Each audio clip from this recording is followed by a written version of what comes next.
Hey folks, in class 70, we're going to apply some wave properties to sound waves. So first question due now here. This is something you've seen before. I'm not going to go through all the math. So it says 4 waves hit the shore every 10 seconds. Right there, you can find the frequency. Number of waves, 4, time, 10 seconds, zero point 0.4 hertz. All right. The next part here says the crests of two successive waves are 4 meters apart. I drew it out there. That's the wavelength, 4 meters. So now I have the wavelength and the frequency. And very easily, you can find the wave speed. Wavelength times frequency is going to give you 1.6 meters per second. All right. So just kind of going through this, I'm going to just go through this quickly.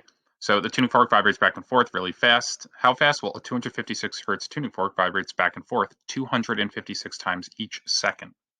Okay, right number of oscillations per time.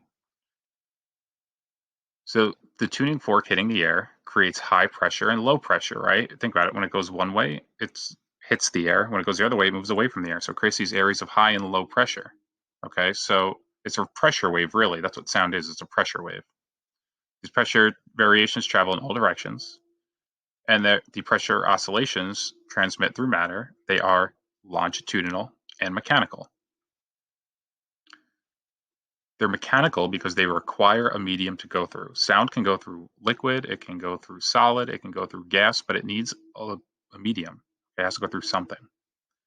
They're also longitudinal because the particles oscillate parallel to the direction of motion. All right. Check out this VET simulation and check out how sound waves actually move, the one where you see the molecules. It gives you a really good idea of what sound actually looks like when it moves. These are the speeds of sound in different materials. Remember, the speed of the wave is dictated by the material, by the medium.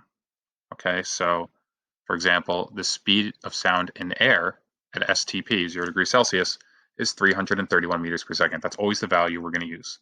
That is on your reference table. You should know where to find it. Okay, but it is on your reference table. So why can't sound travel through space? Well, there's no medium, there's no air to go through. Okay, sound needs something to travel through. So both the period and frequency of a sound wave only depend on the source. Okay, whether that's a tuning fork, someone's voice, whatever it is, they do not depend on the wave's speed or the medium.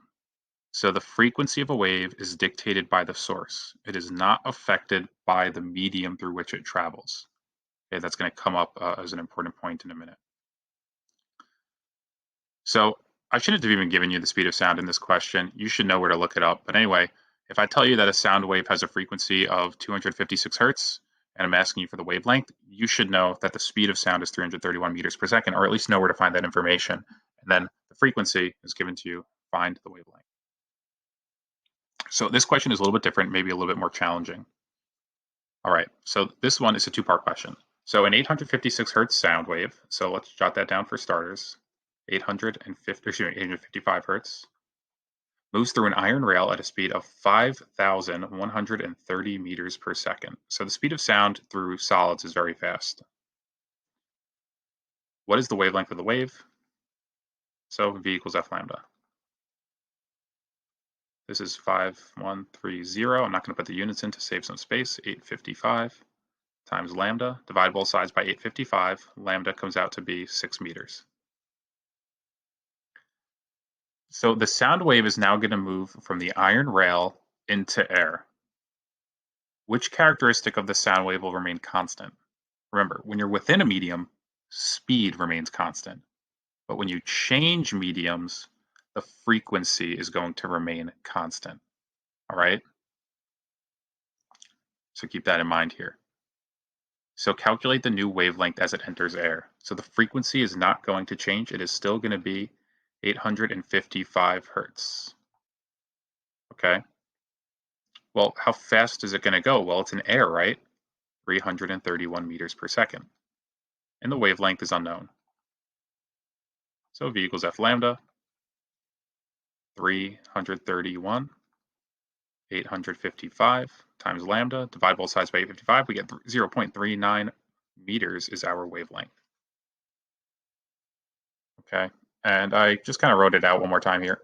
Within a given medium, the speed remains constant.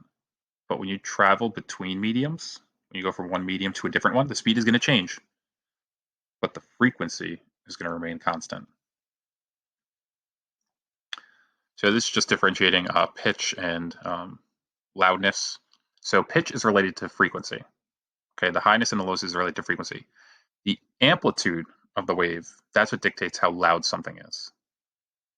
Amplitude and frequency are not related to one another. One does not affect the other. Okay, it's an important idea. And just something to know is that we measure the volume of sound in something called decibels. Now, this is not a linear scale. It's a logarithmic scale. I don't really know much about that, but just basically understand that something that is 100 decibels is not twice as loud as something that is only 50 decibels. It's actually way, way louder than that, many more times than that.